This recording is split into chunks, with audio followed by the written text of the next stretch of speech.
Meus queridos irmãos, uma boa noite, a graça e a paz do Senhor Jesus. Que alegria para mim poder servi-los com a palavra de Deus hoje à noite. Eu gostaria de, por gentileza, convidá-los a abrirem suas Bíblias comigo no livro de Juízes, no capítulo 13. E com a ajuda do Senhor, nós estaremos lendo a partir do verso 1. Livro dos Juízes de Israel, capítulo 13, a partir do verso 1, nós pensaremos um pouco hoje à noite a respeito da maneira extraordinária com que o Senhor revelou-se aos pais de Sansão e declarou-lhes que eles haveriam de receber um filho que seria completamente consagrado ao Senhor. Mas infelizmente, meus irmãos, nós veremos também que mesmo tendo um começo tão brilhante, um nascimento tão profundamente cheio da presença do Senhor, infelizmente Sansão não aproveitou bem a oportunidade que recebeu de fazer a sua vida valer a pena.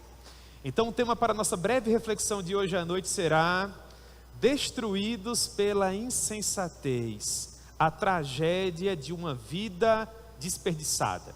Nós vamos pensar na forma com que Sansão desperdiçou a vida dele, para que o mesmo não aconteça conosco. Porque nós não queremos desperdiçar a nossa vida, nós queremos fazer a nossa vida valer a pena. É bem verdade que por meio da sua muita misericórdia, Deus fez com que, mesmo através das escolhas ruins, das péssimas escolhas na verdade que o Sansão fez ao longo de toda a sua vida, no final, ao custo de muitas lágrimas e sofrimento, a vida de Sansão ainda assim servisse para a maior glória de Deus. Contudo, quando você faz uma leitura atenta de tudo que aquele homem viveu, quão grande desperdício de alegria ficou pelo caminho por conta das más escolhas que ele fez. Então vamos pensar um pouco sobre isso, e que Deus nos ajude para que nós façamos boas escolhas, para que nós possamos valorizar aquilo que de fato é pão, aquilo que efetivamente faz bem para nós e serve para a glória de Deus, para que nós não sejamos pessoas tão tolas, que troquem uma glória excelsa que pode ser gozada por toda a eternidade, por prazeres efêmeros, que podem nos satisfazer momentaneamente aqui, mas que não nos receberão na glória do porvir. Tamanha tolice.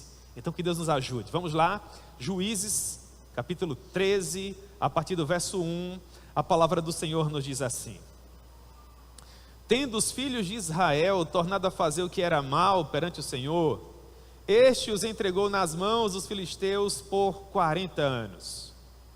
Havia um homem de Zorá, da linhagem de Dan, chamado Manoá, cuja mulher estéril e não tinha filhos.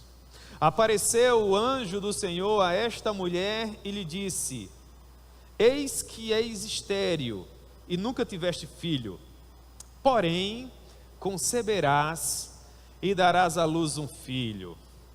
Agora, pois, guarda-te, não bebas vinho ou bebida forte, nem comas coisa imunda, porque eis que tu conceberás e darás à luz um filho, cuja cabeça não passará navalha, porquanto o menino será nazireu, consagrado a Deus, desde o ventre da sua mãe, e ele começará a livrar Israel do poder dos filisteus.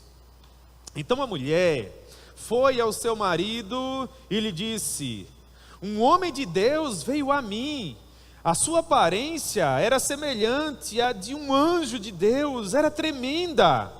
Eu não lhe perguntei de onde era, nem ele me disse o seu nome. Contudo ele me disse: eis que tu conceberás e darás à luz um filho. Agora, pois, não bebas vinho, nem bebida forte, nem coma qualquer coisa imunda, porque o seu filho será nazireu, consagrado a Deus, desde o ventre materno até o dia da sua morte. Então Manoá orou ao Senhor e disse: ah, Senhor meu, eu te imploro que o homem de Deus que enviaste venha outra vez e nos ensine o que devemos fazer ao menino que há de nascer. E Deus ouviu a voz de Manoá, e o anjo de Deus veio outra vez à mulher, quando ela se achava assentada no campo. Ela, todavia, não estava ao lado do seu marido, portanto ela se apressou e, correndo, noticiou ao seu marido e lhe disse: eis que me apareceu aquele homem que viera a mim no outro dia. Então se levantou Manoá e seguiu a sua mulher. E tendo chegado ao homem, lhe disse: és tu o que falastes a essa mulher? E ele respondeu: eu sou. Então disse Manoá: quando se cumprirem as tuas palavras, qual será o modo de viver do menino e o seu serviço? Respondeu-lhe o anjo do Senhor: guarde-se a mulher de tudo quanto eu lhe disse. De tudo quanto procede da videira, ela não pode comer, tampouco ter contato com bebida forte ou qualquer coisa imunda. Tudo quanto lhe tenho ordenado, ela deve guardar. Então Manoá disse ao anjo do Senhor: permite-nos deter-te e prepararmos um cabrito para ti.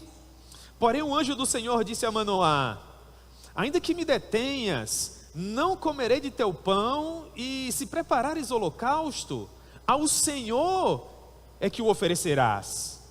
Porque até então Manoá não sabia que se tratava do anjo do Senhor.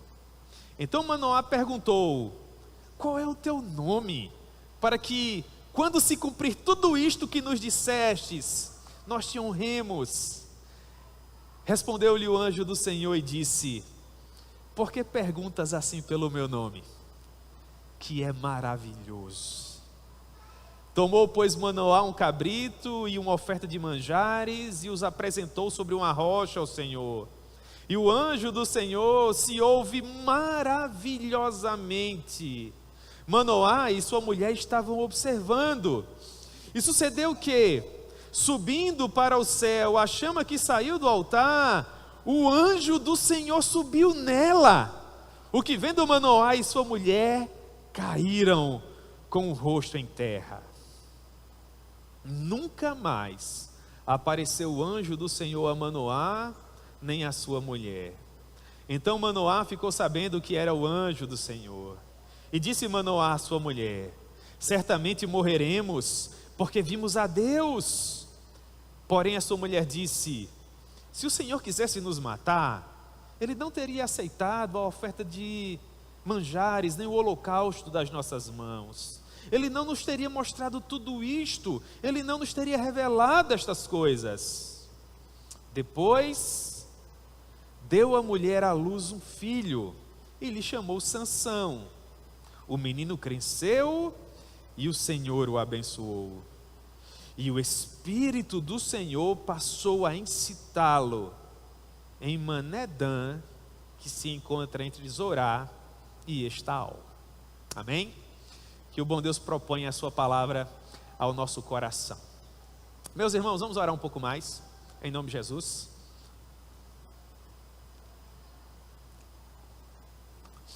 Senhor, nós amamos o Senhor com toda a força do nosso coração. E hoje à noite, ó Pai, nós imploramos a Ti, meu Deus, para que o Senhor nos permita aprender com tudo aquilo que nós estudaremos acerca da vida do Teu servo Sansão. Meu Deus, que história de concepção tão magnífica o Senhor concedeu a esse homem. Uma vida de consagração a Ti, de serviço ao Senhor. Mas como pesa em nosso coração perceber que infelizmente Sansão não teve maturidade suficiente, sensatez suficiente para aproveitar tudo aquilo que o Senhor estava disposto a compartilhar com ele. E preferiu viver a sua vida usufruindo de prazeres outros, que praticamente em nada consideravam a Tua glória e tudo aquilo que o Senhor estava disposto a compartilhar com ele. Meu Deus, por meio da Tua muita misericórdia, não permita que o Teu povo faça as mesmas escolhas de Sansão, percorra o mesmo caminho, aceite conviver com as mesmas amizades, ó Pai, mas permita que nós sejamos pessoas mais sábias, mais prudentes, mais sensíveis à Tua voz, para que nós não venhamos a desperdiçar tanta alegria, assim como Sansão desperdiçou. Essa é a nossa humilde oração em tua presença, Senhor. Em nome de Jesus. Amém. Pois bem, meus irmãos, a maioria dos estudiosos supõe que o período dos juízes aconteceu entre o ano 1350 e o ano 1050 antes do nascimento do nosso Redentor. Portanto, o período dos juízes perfaz pouco mais, pouco menos que cerca de 300 anos, 3 séculos. E vai desde a morte do servo do Senhor Josué, o grande general que introduziu as 12 tribos do Senhor na terra prometida, até finalmente a coroação do rei Saul, que aconteceu sob o ministério do último dos juízes, que foi o grande Samuel, servo do Senhor. Algo que nos chama a atenção nesse documento é a maneira com que o povo do Senhor, que por cerca de 40 anos comeu do pão que veio do céu, e se alimentou da carne que era propiciada pelo Senhor, e viu o mar se abrir, o rio retroceder, que viu o grande livramento que o Senhor lhes deu por cerca de 4 décadas, quando aquelas serpentes abrasadoras eram vencidas, quando os inimigos eram afastados, e mesmo Israel sendo um povo tão pequeno e pobre, por meio da graça do Senhor, conseguiu conquistar a terra mais festejada, mais magnífica de todo o Antigo Oriente. Esse povo, que foi conduzido com mão poderosa, que entrou na Terra Santa por meio do braço poderoso e estendido do Senhor, uma vez na Terra Prometida, pouco tempo depois, passou a se esquecer de tudo aquilo que havia sido feito por eles. Eles não conseguiam mais raciocinar tudo que eles haviam enfrentado para ter chegado até ali. Rapidamente se esqueceram de toda a humilhação do Egito, de toda a provação no deserto, da maneira extraordinária com que o Senhor os conduziu até aquele momento. Se esqueceram do nosso Deus e passaram a servir e adorar deuses outros, que não eram Deus coisa nenhuma. Quando isso acontecia, Deus, por amar o seu povo e não permitir que ele viesse a se perder, permitia que inimigos prevalecessem contra o povo do Senhor. Então o povo do Senhor era oprimido, e isso acontecia por muitos anos, até que finalmente o povo lembrava-se novamente do Senhor, e clamava a Ele. E sendo misericordioso, Deus levantava um juiz, que seria uma espécie de governador momentâneo, uma pessoa piedosa, que amasse e temesse a Deus. Quando esse povo liderava, as pessoas se arrependiam dos seus pecados, Deus afastava momentaneamente os inimigos, e o povo gozava de uma época de prosperidade e paz. Mas quando o juiz morria, novamente o povo voltava a esquecer do Senhor, de todos os seus grandes feitos e daquilo que Deus havia feito por eles. Essa época de cerca de 300 anos foi uma verdadeira oscilação entre tempos de paz e prosperidade e tempos de humilhação, vergonha e dor. Meus irmãos, por que é que isso acontece? Porque nós temos a tendência humana de nos esquecermos de onde nós saímos. Nós temos a tendência humana de não valorizarmos o Senhor, nosso Deus, que é o único e verdadeiro Senhor. E às vezes nós nos acostumamos com aquilo que Ele pode fazer por nós, com aquilo que Ele tem feito na verdade, e sobretudo com aquilo que Ele é. E então Deus se torna apenas mais um em nossa vida. Não há mais reverência, não há mais santo temor, não há mais aquele desejo premente de viver por meio dEle e para a glória do nome dEle. Nós nos tornamos aquilo que um evangélico jamais poderia se tornar. Nós nos tornamos convenientes. Conveniente é aquele cristão que se sente no direito de dizer para Deus como é que ele deve ser servido, em que culto ele vai à igreja ou não vai, quais espécies de pregadores eles vão gostar de ouvir ou não vão, quais tipos de louvores falarão ao seu coração ou não falarão? São consumidores de culto. Não são servos, são clientes. Querem tratar o evangelho como mercadoria e fazer de Deus aquele que fica por trás do balcão, servindo a eles meramente o que eles desejam receber. Deus jamais se sujeitará a isso, irmãos. Ele não compactua com esse tipo de pensamento, ele não compartilha da glória dele com quaisquer pessoas que queiram tratá-lo como um servo dessa maneira. Deus não é servo, ele é Senhor. Ele vive e ele reina.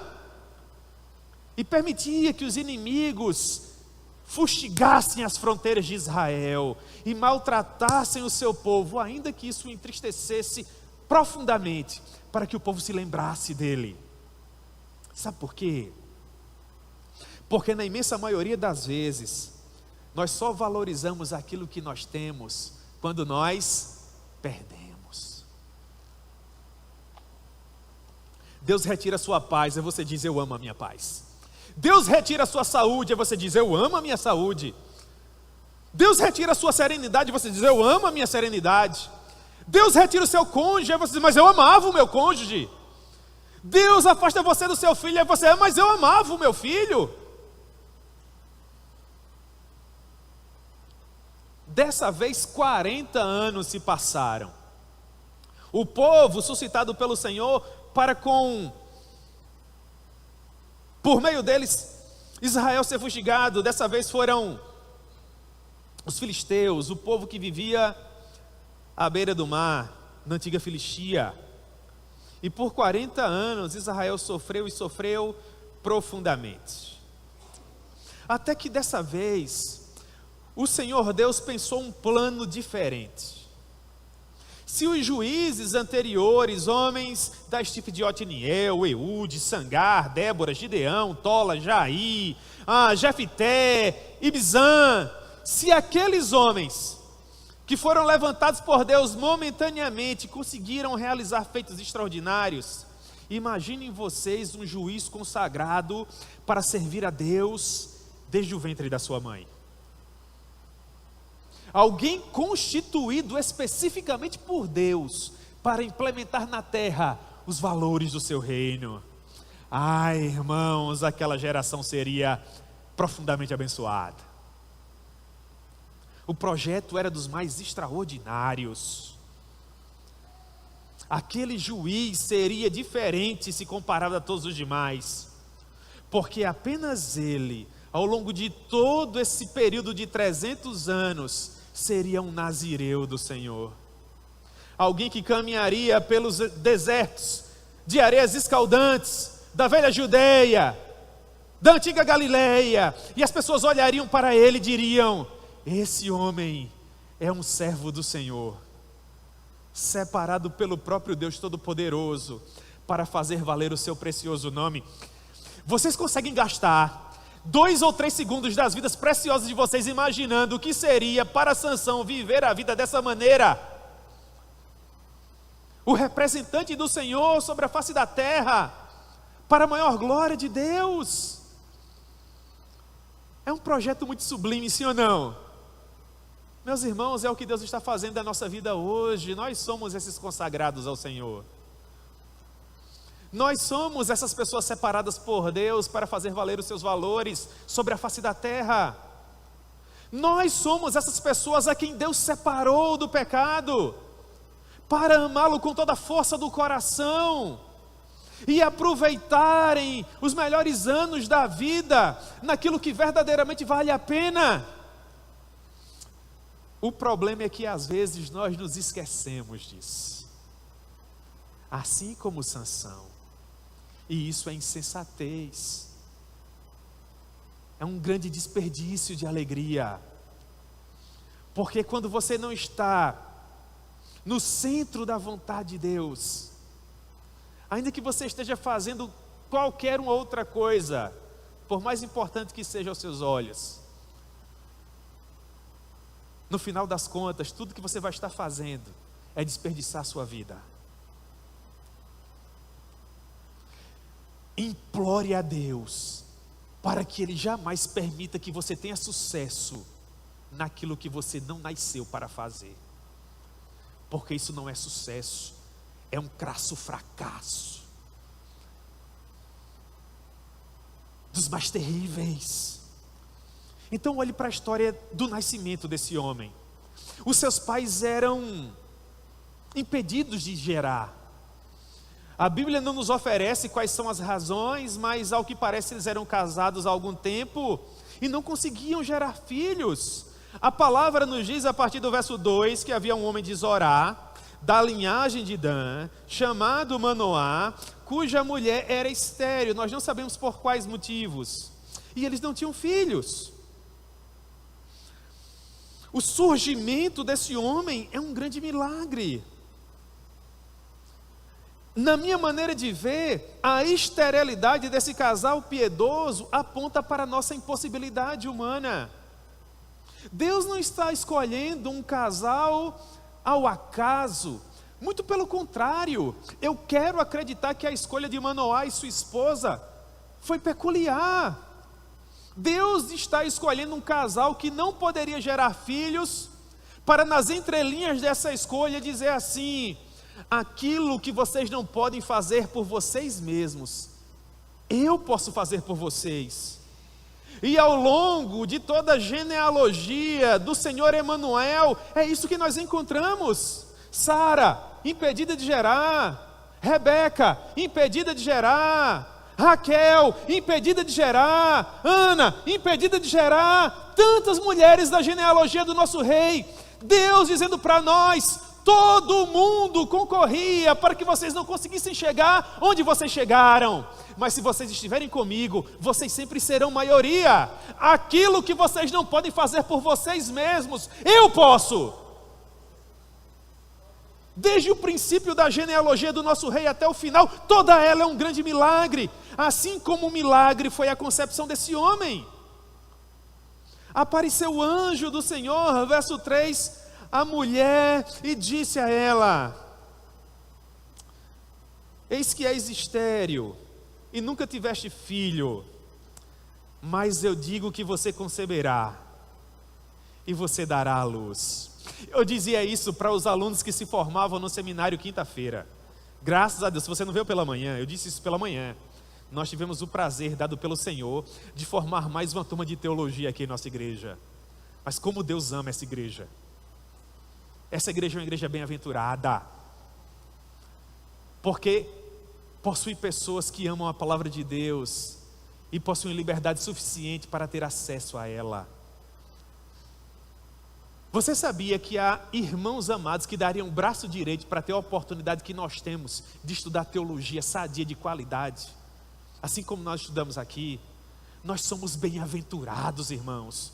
O problema é que nós não temos sensibilidade suficiente para reconhecer um milagre extraordinário como esse.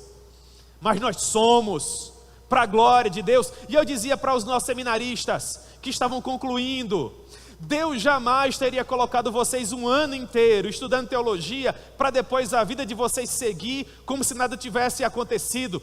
Esperem grandes coisas por parte do Senhor, mas coisas extraordinárias. Porque se Deus colocou vocês um ano inteiro estudando algo, seguramente Ele vai se utilizar desse conhecimento para abençoar a vida de alguém. Então sejam essas ferramentas na mão do Senhor para a glória de Deus. A mesma coisa acontece aqui. Deus jamais se aproximaria de uma mulher estéril dizendo para ela: você é estéril, infelizmente do seu ventre não há possibilidade de surgir vida, mas vida surgirá em você. E quando esse menino nascer, ele vai ser como qualquer outro. Isso faria sentido? É claro que não, irmãos. Assim como não faria sentido o Senhor Jesus sangrar por nós lá na cruz, e depois nos alcançar por meio do doce Espírito Santo, e retirar o nosso coração de pedra, colocando no lugar um coração de carne, para depois nós seguirmos a nossa vida como se nada tivesse acontecido. Não faz sentido. É por isso que nós precisamos viver no desfrute diário daquilo que efetivamente nós somos: o povo mais feliz da terra. porque nós sabemos de onde nós saímos, nós sabemos o que foi feito por nós, e nós sabemos exatamente para onde nós estamos indo. Portanto, a partir do momento que Deus declara a essa senhora que ela conceberia, nas entrelinhas Deus estava dizendo para ela que o filho dela seria bem-aventurado, e que havia algo extraordinário para ser feito por meio da vida dele. E para que essa mulher não tivesse dúvidas disso, o Senhor diz assim para ela, a partir do verso 4: agora tenha cuidado, você não deve beber vinho ou bebida forte, você não deve se alimentar com quaisquer coisas imundas, porque você conceberá e você dará à luz a um filho, cuja cabeça não passará navalha. Eu creio que nesse ponto a mulher começou a entender do que se tratava. Então o Senhor elucida a questão e diz, no final do verso 5: porquanto o menino será nazireu, consagrado a Deus, desde o ventre da sua mãe. Meu Deus, você consegue imaginar o tamanho da felicidade que deve ser para uma família ouvir algo dessa natureza por parte do Senhor? Irmãos, do final do ano passado para cá, nós fomos abençoados pelo Senhor com tantas crianças na igreja. Hoje pela manhã nós tínhamos tantos bebês aqui. É precioso demais ver um homem comum, a sua esposa comum e os seus filhos comuns na igreja. É o que há de mais extraordinário no universo. Que manhã especial o Senhor nos deu aqui hoje. E havia um pequenininho que ele vinha aqui à frente, e depois ia lá, simpático, saudava todo mundo com a paz do Senhor. Mas é uma maravilha. Cada nova criança que nasce, é Deus nos dizendo: vocês estão vendo que tem jeito. Tem jeito, comigo tem jeito.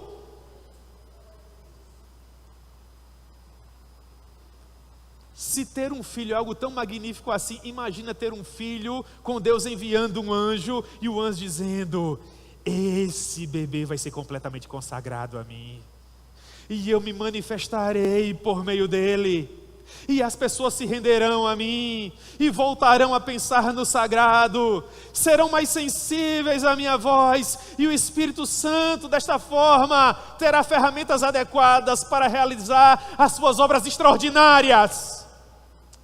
É o sonho de qualquer família. Hoje nós não sonhamos mais com isso, só com as devidas exceções. Ninguém mais se emociona com um filho que diz que quer ser missionário. Pelo contrário, nós desencorajamos isso. O filho chega com 16, 17 anos cheio de vida. Eu quero doar minha vida para Jesus, eu quero pregar o Evangelho onde ele ainda não foi conhecido, eu quero ser missionário. E na imensa maioria das vezes nós falamos assim: tá louco, meu filho, mas você ainda está terminando o ensino médio, ainda não foi nem para a faculdade, você ainda não tem nem a sua pós. A gente não fala pós-graduação, a gente fala pós, de tão íntimo que nós somos, com os corredores do saber humano, e o seu MBA, e você ainda não submeteu aos grandes concursos públicos nos quais você vai passar. Irmãos, eu não tenho nada contra isso. A academia é maravilhosa, estudar é uma bênção, enriquecer o currículo é para ontem. Mas infelizmente às vezes nós esquecemos a contraparte, o outro lado. E quando o filho diz que quer ser pastor, aí que o Deus nos acuda é maior. Será que você não ouve do que é que os pastores são chamados nos dias atuais? Será que você não consegue elaborar acerca de quanto um pastor ganha para tentar manter a família, e todo o estresse, e as doenças psicossomáticas? Você está louco, menino? E nós deixamos de enxergar a beleza, de olhar para um adolescente de 16, 17 anos, que chega para o papai e para a mamãe e diz: eu quero ser um ministro da palavra, papai. Eu quero doar a minha vida ao meu Deus, para pregar com toda a paixão do meu coração as insondáveis riquezas do meu rei. Eu quero ser a voz dele. e implementar os seus valores onde quer que Ele me envie. Nós não nos emocionamos mais com isso, irmãos. E o resultado está aí para todo mundo ver. Homens desesperados tentando garimpar vocacionados, quando o dever da igreja é orar para que Deus levante trabalhadores para a sua seara. Agora nós vemos uma mulher maravilhada, porque Deus está dizendo para ela: o seu filho será meu. E eu quero que você coopere comigo, mulher. Se abstenha de tomar vinho ou bebida forte. Você será a minha parceira na educação desse menino. Consagre-se agora, e eu, por minha vez, vou consagrá-lo no seu ventre desde a sua concepção, para que o meu nome seja glorificado no final. A mulher, boquiaberta com tudo aquilo que Deus havia dito para ela, foi correndo conversar com o marido, e ela disse, verso 6, um homem de Deus veio a mim, a sua aparência era semelhante à de um anjo de Deus, era tremenda. 40 anos de opressão. Você sabe há quanto tempo Deus não se manifestava assim ao seu povo? E encontra uma mulher lá dos rincões de Dan, e se manifesta a ela, esposa de um agricultor que estava no campo enquanto tudo isso acontecia. Esse é o nosso Deus, que olha para as coisas que não são como que se elas já o fossem, que retira do monturo, como diz o patriarca Jó, e faz assentar no meio dos príncipes, o único que pode fazer novas todas as coisas. E ela diz para o marido dela: eu fiquei tão atônita com tudo aquilo que ele me disse, que eu não tive nem condições de perguntar de onde ele era. E ocorre que ele também não me disse o seu nome, mas ele me disse assim, que eu geraria, Deus promoveria vida no meu ventre, e esse menino que o Senhor haveria de nos dar, Manoá, ele seria consagrado ao Senhor, não beberia vinho, nem bebida forte, nem comeria coisa imunda, mas seria consagrado ao nosso Deus, o Deus de Israel, desde o meu ventre até o dia da sua morte. Irmãos, que currículo é esse? Se você é papai ou mamãe e já teve a experiência de educar uma criança, você sabe como essa promessa deve ter sido cara a esses pais aqui. Porque uma das nossas maiores angústias, enquanto pais e mães que somos, é saber o que será dos nossos filhos. Que espécie de futuro eles terão? Sim ou não? Deus estava dizendo aqui para a esposa de Manoá: esse menino será consagrado a mim, desde a sua concepção até o dia da sua morte. Era só dobrar os joelhos agora e dizer: faz toda a tua vontade, Senhor.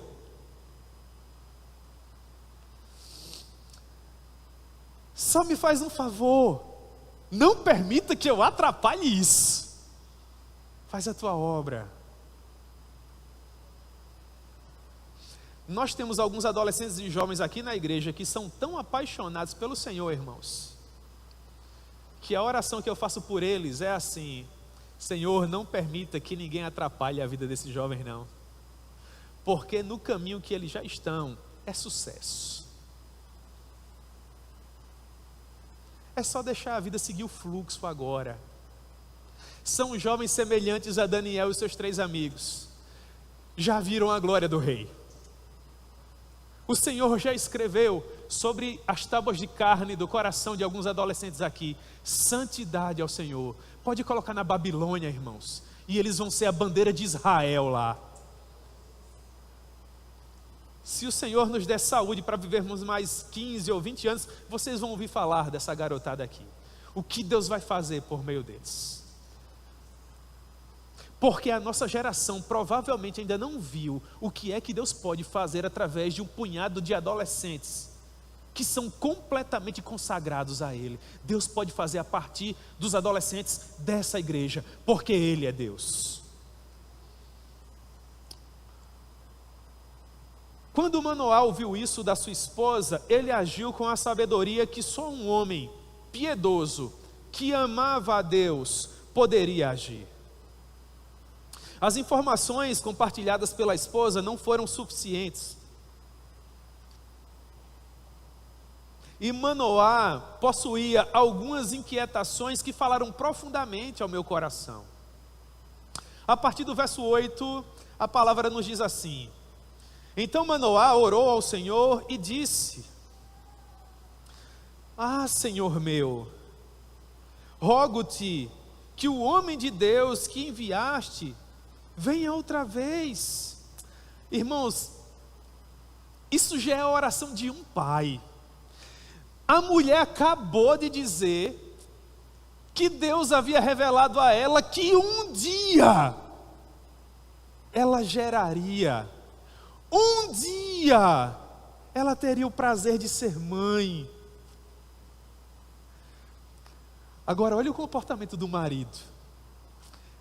Ele diz assim: Senhor, manda o teu servo novamente e nos diga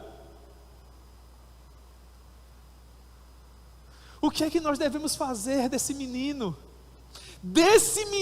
que ainda há de nascer. Manoá sabia que o extraordinário de Deus estava acontecendo ali.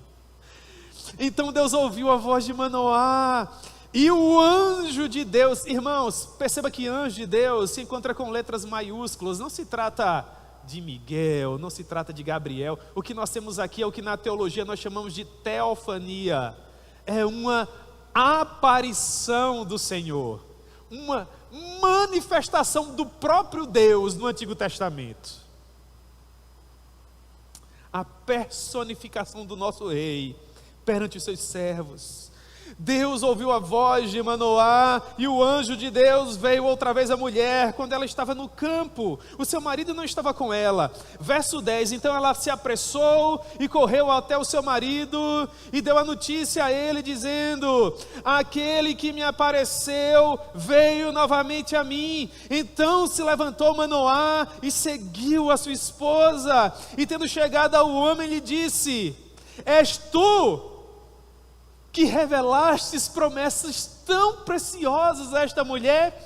Agora, atente para as palavras que ele escolheu para responder, irmãos, deviam ser escritas com letras douradas. Vocês já viram isso antes? Respondeu. Como ele respondeu?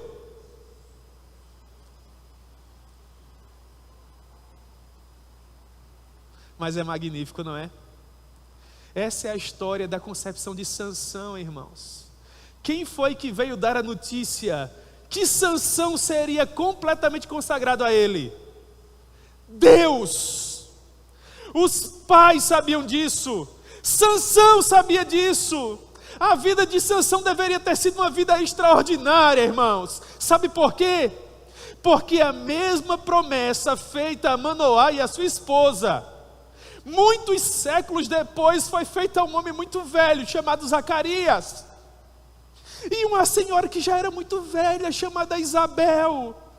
Sonhavam em ter um filho, nunca tiveram a oportunidade de ter, e quando achavam que não teriam mais, o anjo estava lá, e ele disse: você conceberá, mulher, e esse menino virá no espírito de Elias, e ele converterá o coração do meu povo a mim, e preparará o caminho para a vinda do grande rei, do meu filho. De quem eu estou falando, irmãos?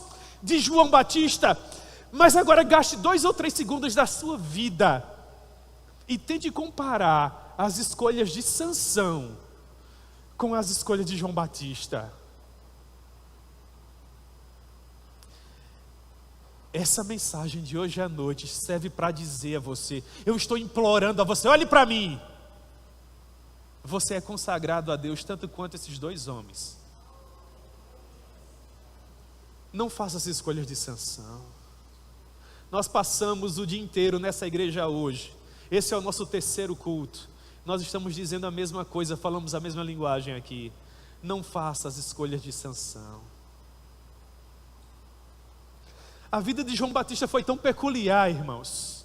João Batista levou tão ao pé da letra o fato de que ele não poderia nem tocar em tudo aquilo que viesse da videira, ou em qualquer outra coisa que fosse imunda, que tudo que João Batista se dispôs a comer a vida inteira, o que foi? Gafanhoto e mel silvestre. Um homem que nunca cortou o cabelo, que nunca fez a barba, porque todo o desejo dele era viver para a glória de Deus. Que foi compreendido que deveria ter uma morte digna de um rei, mas que morreu dentro de uma cadeia, recebendo a morte de um criminoso, um príncipe morrendo como um proscrito. Mas sabe o que foi que o rei disse a respeito dele? Dos nascidos de mulher, ninguém foi igual a João.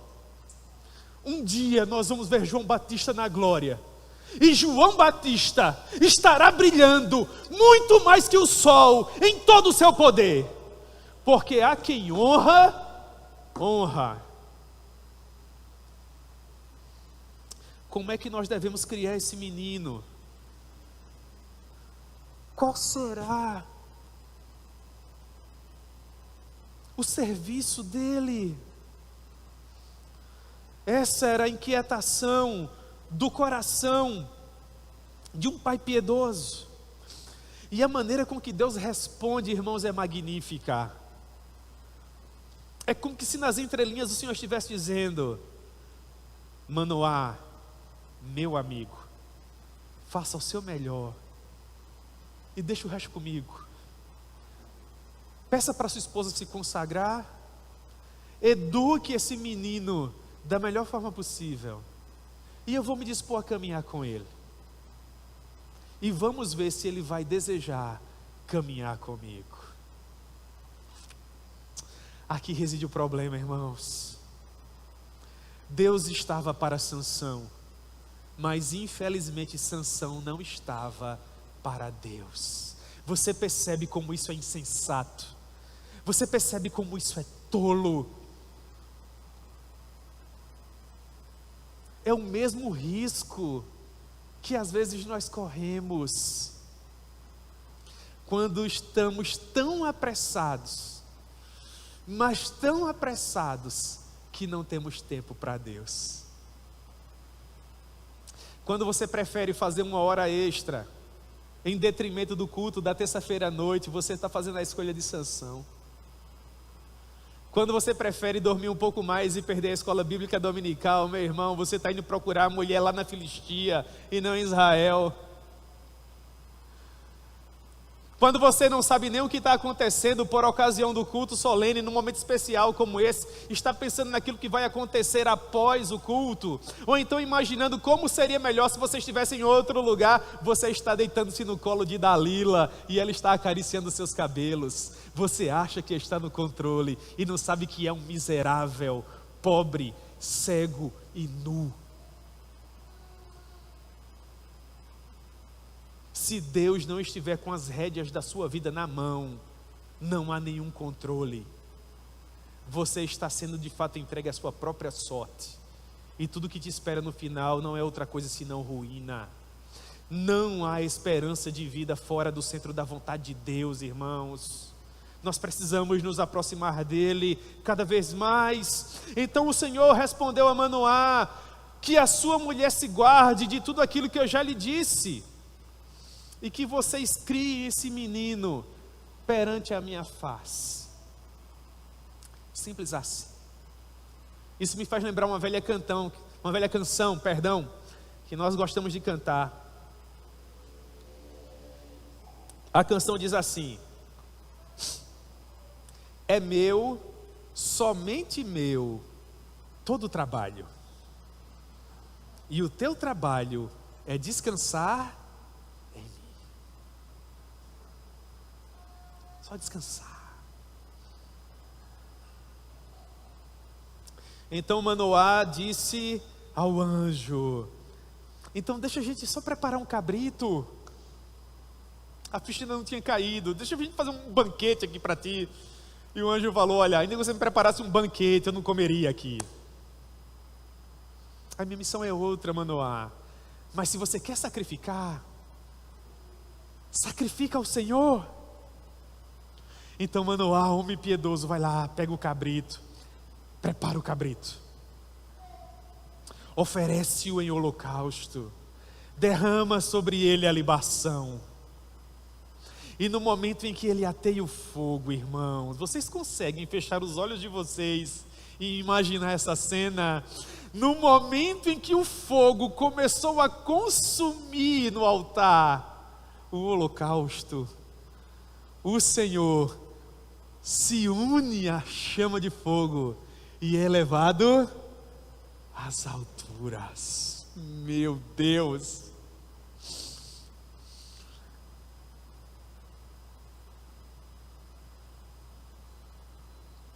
Na minha época não tinha nem ultrassom.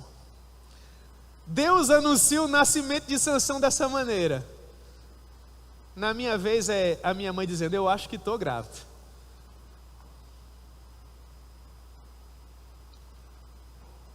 O que é que você vai fazer da sua história? Como as pessoas vão lembrar de você? Não desperdice a alegria. Eu quero implorar isso a você. Em nome de Jesus, não desperdice a alegria. Não desperdice a alegria. Quando Manoá viu a maneira com que o Senhor foi elevado às alturas, ele disse, agora eu tenho certeza que a gente vai morrer. Porque não se tratava, agora a ficha caiu, ele diz, não se tratava de um anjo qualquer, nós estávamos de fato perante o Senhor. E é aqui que eu quero encerrar, irmãos.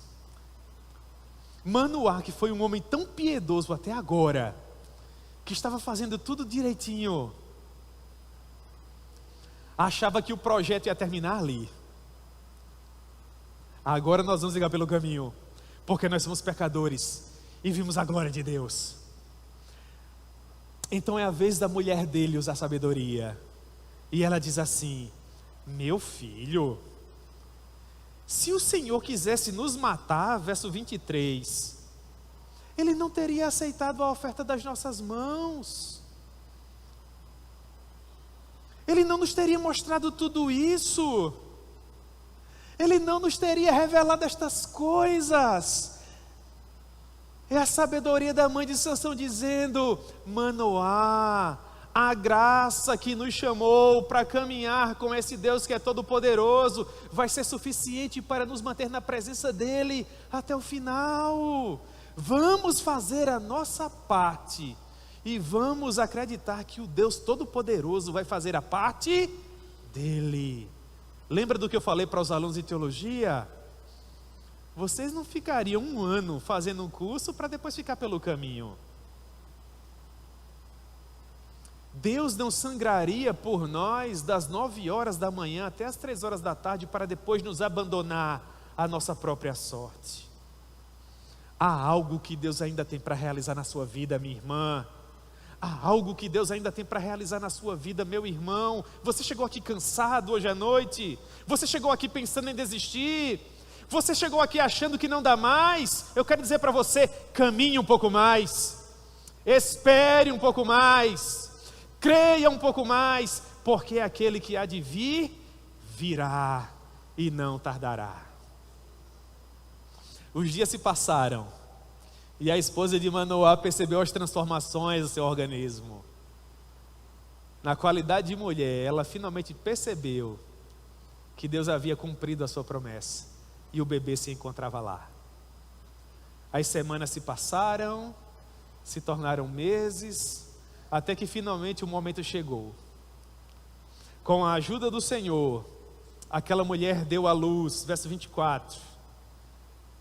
E então ela percebeu que Deus havia lhe dado um filho, a quem ela pôs o nome de Sansão.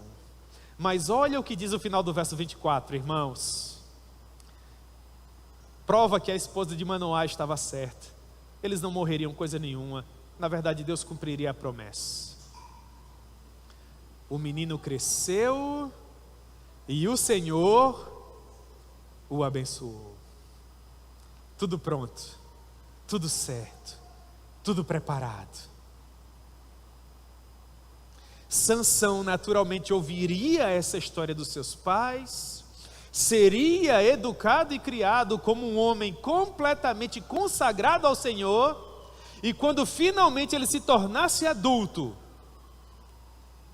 com a condição de fazer as suas próprias escolhas e caminhar com as suas próprias pernas, tudo o que Sansão precisaria fazer era continuar no caminho que Deus o havia colocado. E seria sucesso. Mas é assim que a história segue, irmãos. Para saber como a história segue, você tem que vir no próximo domingo. Mas por hora, eu quero implorar algo a você. Olhe para mim. Um momento, olhe para o pastor de hoje. A história da sua vida é tão bela quanto a de Sansão. Em um determinado ponto da sua jornada, Deus também marcou um encontro com você, pessoalmente, na pessoa do seu filho. Prometeu a você te escrever uma nova história. Para dar provas de que isso era real, trocou o seu coração, substituiu por outro.